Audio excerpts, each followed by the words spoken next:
Hi, my friends. This is Everything's Relative with Eve Sturgis, a podcast about DNA testing and the way that surprise results change people's lives. Mail-in kits are exposing a lot of secrets, so I think we should talk about all of it so that shame stops becoming such a huge part of people's narrative, consciously or unconsciously. So I made a podcast about it.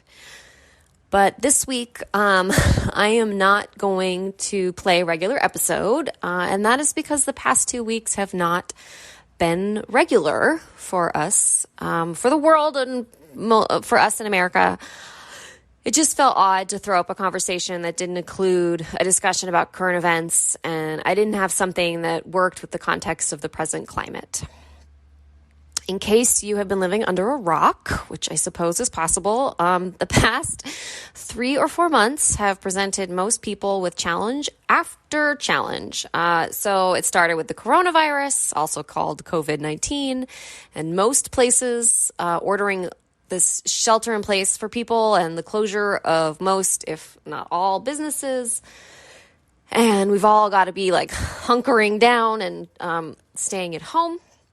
And that was really hard, and just when it seemed like we were on our way to transitioning out of that, a police officer in Minneapolis kneeled on a black man's neck for 8 minutes and 46 seconds while he begged for breath until he died. And George Floyd died, becoming another black person killed at the hands of police. And while there have been a lot of these horrific events throughout our history, throughout our lifetime, throughout the past decade, probably in the last few months, I don't know why this was the straw that broke the camel's back, but people have been marching in the streets ever since, demanding justice and reform for the rights and the lives of Black people living in America.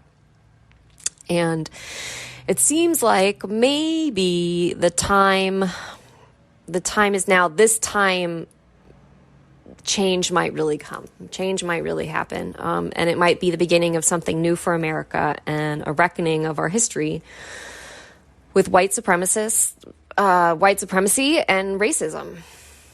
And I imagine that some of you are thinking, like, what does this have to do with DNA testing and mail-in DNA kits and my rinky-dink podcast that I just make in my bedroom every couple weeks?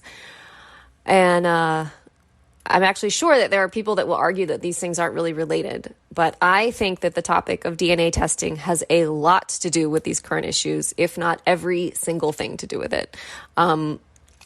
Because everything in America has to do with white supremacy and racism. Every single thing about who I am comes from being a white woman and the privilege that has afforded me. I don't talk so much about my DNA story here on the podcast, my own story, but in episode 16 of the last episode of season 1, I do a special episode with Julie Dixon Jackson of Cut Off Jeans podcast, and I talk about how the man who raised me tracked his ancestry and traced it back to the first men who colonized America and colonized this country. Like, we go all the way back to the English or the British, coming on over. And then, in most of my life, I didn't know that he was not my biological father, so I thought that was my history. And then my biological father, bio dad, he makes the exact same claim, basically. So no matter how I look at it, I come from people who definitely owned slaves or directly benefited from white supremacy, racism, and the systemic destruction of the multiple races of people. So that's me. That's just me. And I'm trying to figure out what that means for me and how to be a best part of change that is long overdue. And so that's why I wanted to talk about all this today. But my experience as a white woman should be the least interesting story to listen to right now through all of this. What I really want you to do, if you want to be a part of this podcast community, is to go back and listen to episode 13 in season 1, if you haven't listened to it yet.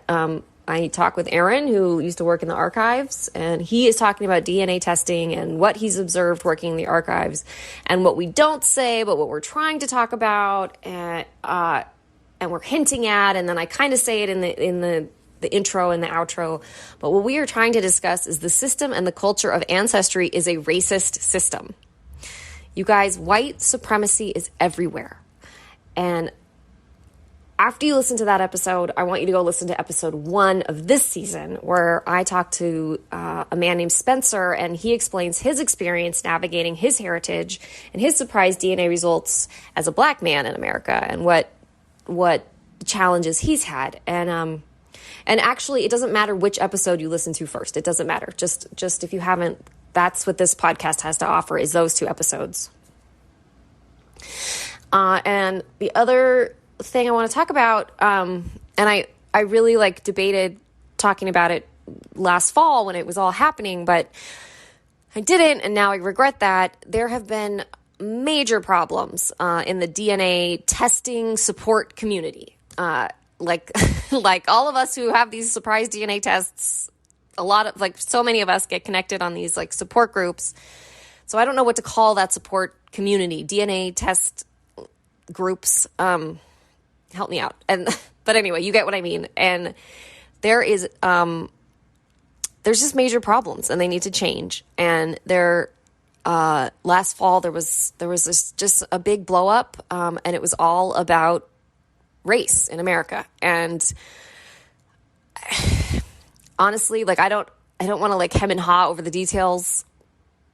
I don't want to go into all the details, and I don't want to anyone to feel like they're being exposed if they feel like I'm saying things that were supposed to be confidential in a support group. But I haven't even been involved in the support groups as much since then, because so much of the discourse made me sick. And then now a lot of spaces, not just DNA support groups, but that's what I'm talking about, want the discourse to be organized and or no discourse about these things, and that is a problem. We can't have a lack of discussion about this.